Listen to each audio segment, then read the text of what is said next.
હાલો friends, આજે આપણે બનાવીશું આલુ ટિક્કીની રેસીપી. તેના માટે આપણે 5 બટેટાને બાફીને લીધા છે. હવે આપણે ખમણી લઈ લેવાની છે અને બટેટાને આપણે ખમણી લેશું.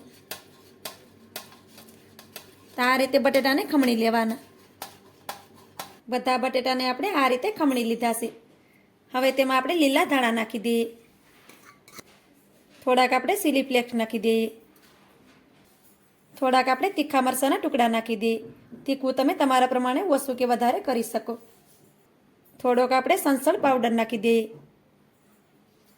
સ્વાદ પ્રમાણે મીઠું નાખી દઈએ. થોડોક આપણે શેકેલા જીરાનો પાવડર નાખી દઈએ. થોડોક આપણે ચાટ મસાલો નાખી દઈએ. થોડોક આપણે ધાણા જીરુંનો પાવડર નાખી દઈએ. અડધા લીંબુનો રસ નાખી દઈએ. હવે તેમાં આપણે 3 ચમચી ભરી અને ચોખાનો લોટ નાખી દઈશું. પહેલાં આપણે 3 ચમચી નાખશું. વધારે આપણે જરૂર પડશે તો પણ આપણે પછી નાખી શકીએ. હવે બધી વસ્તુને સારી રીતે મિક્સ કરી દઈએ. આપણને મિશ્રણ થોડુંક ઢીલું લાગે તો આપણે ચોખાનો લોટ વધારે પણ લઈ શકીએ. તો આ રીતે પહેલાં મિક્સ કરવાનું.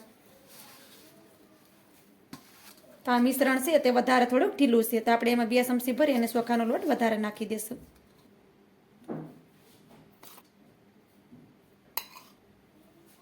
હવે તેને આપણે સારી રીતે મિક્સ કરી દેવું. આ રીતે આપણે બધી વસ્તુને સારી રીતે મિક્સ કરી દીધી છે. તમને એવું લાગે કે મિશ્રણ ઢીલું છે તો વધારે પણ તમે ચોખાનો લોટ લઈ શકો. હવે તેમાં થોડુંક તેલ નાખી દેવાનું.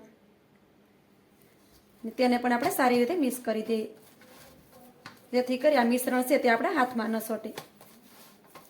તો આ મિશ્રણ છે તે આપણે ટિક્કી બનાવવા માટે એકદમ પરફેક્ટ બની ગયું છે. આ રીતે મિશ્રણ તમારે બનાવી લેવાનું, જેથી કરી ટિક્કી આપણી એકદમ પરફેક્ટ બને. હવે તેમાંથી આપણે ટિક્કી બનાવી લેશું. તો આ રીતે થોડું થોડું મિશ્રણ લેતું જવાનું. પછી તેને આ રીતે ગોળ ગોળ કરી લેવાનું અને આ રીતે દબાવી દેવાનું, જેથી કરી ટિક્કીનો શેપ આવી જાય. તમે જોઈ શકો છો કે આપણે આ રીતે એક ટિક્કી બનાવી અને રેડી કરી લીધી છે. હવે તેને આપણે એક થાળીમાં રાખી દઈએ અને આ જ રીતે આપણે બધી ટિક્કી બનાવી અને રેડી કરી લઈએ. આ રીતે આપણે ટિક્કી બનાવી અને રેડી કરી લીધી છે. ટિક્કીને આપણે થોડી વાર માટે સાઈડ પર રાખી દઈએ. હવે આપણે અહીં 3 ચમચી ભરી અને મીઠું દહીં લીધું છે. તેમાં આપણે 1 ચમચી ભરી અને દળેલી ખાંડ નાખી દઈશું. તેમાં આપણે સપટી ભરી અને મીઠું નાખી દઈશું. હવે આપણે દહીંને ફેટી લેવાનું છે. દહીંને આપણે સારી રીતે ફેટી લીધું છે. તો આપણું મીઠું દહીં બની અને રેડી થઈ ગયું છે. હવે તેને આપણે થોડી વાર માટે સાઈડ પર રાખી દઈએ. હવે આપણે ટિક્કીને ફ્રાય કરવાની છે. તો તેના માટે આપણે તેલને પણ ગરમ કરવા માટે રાખી દીધું છે. તેલ પણ આપણું સારી રીતે ગરમ થઈ ગયું છે. હવે તેમાં આપણે ટિક્કીને રાખી દઈએ. પેનમાં જેટલી ટિક્કી સમાય તેટલી ટિક્કી આપણે પેનમાં રાખી દેવાની. તો આ રીતે આપણે 3 ટિક્કીને પેનમાં રાખી દીધી છે. હવે તેને એક સાઈડમાં થોડી વાર માટે સડવા દેવાની છે. ટિક્કી આપણી એક સાઈડમાં થોડી એવી ફ્રાય થઈ ગઈ છે.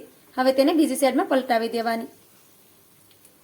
તો આ રીતે સીપીઓ લઈ અને ટિક્કીને બીજી સાઈડમાં પલટાવી દેવાની.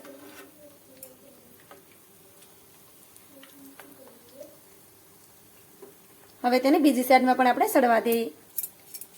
થોડી વાર થાય એટલે ટિક્કીને પાછી આપણે બીજી સાઈડમાં પલટાવી દેવાની. તો આ રીતે ટિક્કીને આપણે બંને સાઈડ ફેરવતા જવાનું અને ટિક્કી આપણી ક્રિસ્પી થાય ત્યાં સુધી તેને ફ્રાય કરી લેવાની. ટિક્કી ક્રિસ્પી થઈ જાય તો એનો કલર પણ એકદમ ચેન્જ થઈ જાય. તો આ રીતે ટિક્કીને આપણે ફેરવતા જવાનું અને ક્રિસ્પી થાય ત્યાં સુધી તેને ફ્રાય કરી લેવાની છે.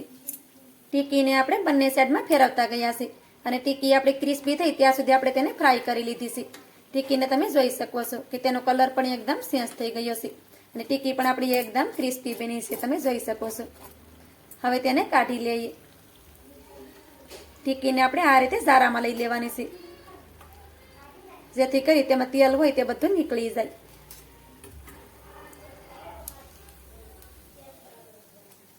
ટિક્કીને આપણે થોડી વાર માટે આ રીતે સ્ટેપ કરવાનું, જેથી કરી તેમાં તેલ હોય તે બધું નીકળી જાય.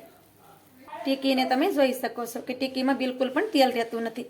ને ટિક્કી છે તે આપણી ઉપરથી એકદમ ક્રિસ્પી બની છે. તમે ટિક્કીને જોઈ શકો છો. હવે તેને આપણે એક થાળીમાં લઈ લઈએ. હવે આવી જ રીતે આપણે બીજી ટિક્કી છે તેને પણ ફ્રાય કરી લેશું.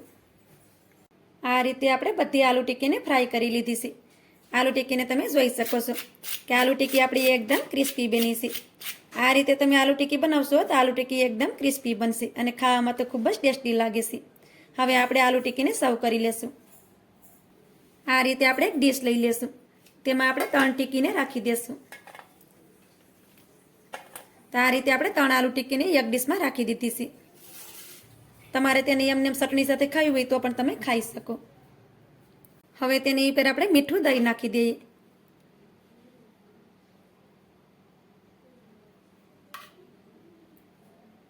થોડીક આપણે ધાણા અને ફુદીનાની ચટણી નાખી દઈએ. હવે તેની ઉપર આપણે આંબલીની ખાટી મીઠી ચટણી નાખી દઈએ.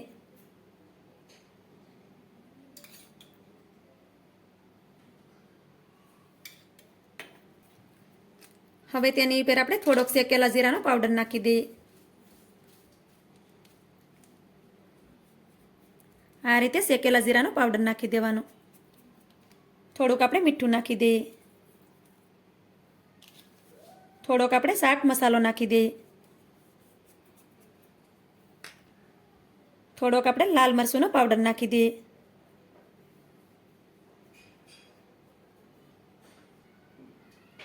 હવે તેની ઉપર આપણે સેવ નાખી દઈએ.